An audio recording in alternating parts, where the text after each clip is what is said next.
महाराष्ट्र के प्याज किसानों की हालत इन दिनों बेहद खराब हो गई है। बाजार में प्याज की कीमतें इतनी गिर चुकी हैं कि किसानों को अपनी मेहनत का उचित मूल्य तक नहीं मिल पा रहा। कई मंडियों में प्याज का भाव सिर्फ 1 रुपए प्रति किलो तक पहुंच गया है, जिससे किसान भारी नुकसान झेल रहे हैं। अब किसान सरकार से कम 3,000 रुपए प्रति क्विंटल समर्थन मूल्य देने की मांग कर रहे हैं। किसानों का कहना है कि प्याज उगाने की लागत लगातार बढ़ती जा रही है। बीज, खाद, कीटनाशक, सिंचाई और मजदूरी पर काफी खर्च आता है।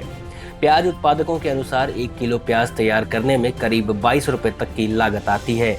ऐसे में 1 रुपए किलो का भाव मिलना किसानों के लिए किसी बड़े झटके से कम नहीं है। महाराष्ट्र के कई इलाकों में बेमौसम बारिश ने भी किसानों की मुश्किलें बढ़ा दी हैं। बारिश के कारण प्याज की गुणवत्ता प्रभावित हुई, जिससे बाजार में इसकी मांग कम हो गई। खराब गुणवत्ता के कारण व्यापारियों ने भी खरीदारी में रुचि नहीं दिखाई और किसानों को औने पौने दाम पर अपनी फसल बेचने के लिए मजबूर होना पड़ा।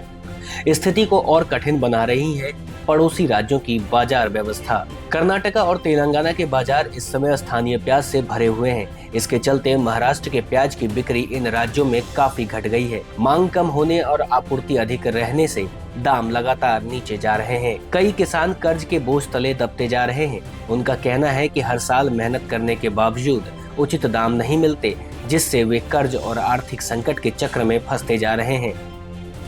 जब कभी कभार प्याज के दाम बढ़ते हैं तो एक्सपोर्ट बैन किया जाता है। विदेशी प्याज यहाँ इंपोर्ट किया जाता है। प्याज के ऊपर एक्सपोर्ट ड्यूटी, एमएपी लगा दी जाती है।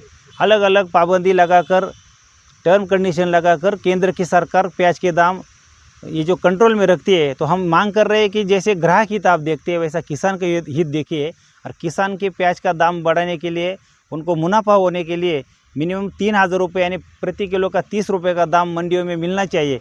किसानों ने सरकार से तुरंत हस्तक्षेप कर राहत देने और न्यूनतम समर्थन मूल्य तय करने की मांग की है, ताकि उन्हें अपनी उपज का उचित मूल्य मिल सके। प्याज उत्पादक संगठनों का कहना है कि यदि जल्द कोई ठोस कदम नहीं उठाया गया तो किसानों की आर्थिक स्थिति और खराब हो सकती है। किसानों को उम्मीद है कि सरकार उनकी मांगों पर जल्द ध्यान देगी और राहत पैकेज या समर्थन मूल्य की घोषणा करेगी।